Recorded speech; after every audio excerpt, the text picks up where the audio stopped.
This is Art Now and Then. My name is Jim Lane.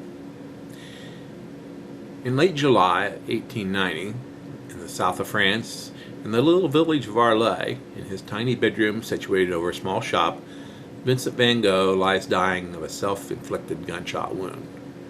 His brother Theo has rushed to his bedside from his home in Paris. Also present is Dr. Paul Ferdinand Gachet. Vincent had very nearly botched the suicide.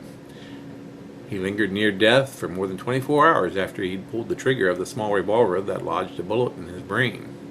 He'd hoped to die amidst the warm, swaying wheatfield yellows he loved so much. Dr. Gachet could do nothing for him.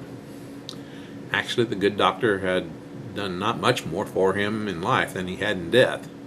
He'd misdiagnosed his mental illness, prescribed quite a number of useless drugs that had adversely affected his physical health and vision, not to mention his mental state. The one thing he had been able to do for Vincent was to advise him to enter a mental hospital, and then to care for him when he got out for the few days before his suicide, which he'd not sensed was imminent. He'd also served as a model for a portrait Vincent had painted for him, perhaps in payment for his fees.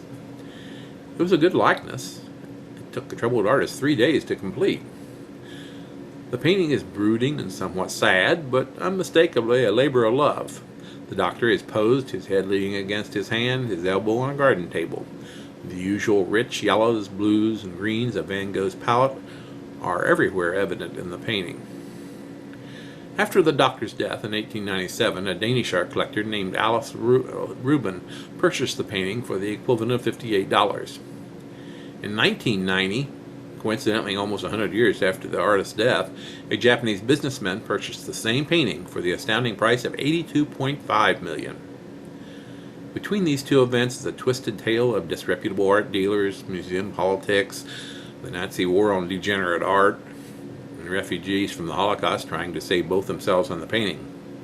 Add to this a more recent history of greedy buyers and sellers caring only to turn a fast buck on the painting as its value soared beyond all reason, and you have a casebook study of everything wrong with the art market for the last 100 years.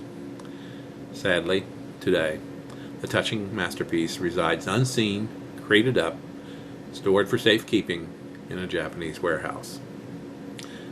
By the way, Van Gogh's Dr. Gachet has now moved into second place as the most expensive painting in history. Its place has been taken by Gustav Klimt's portrait of Adele Bloch-Bauer, which sold in 2006 for $135 million.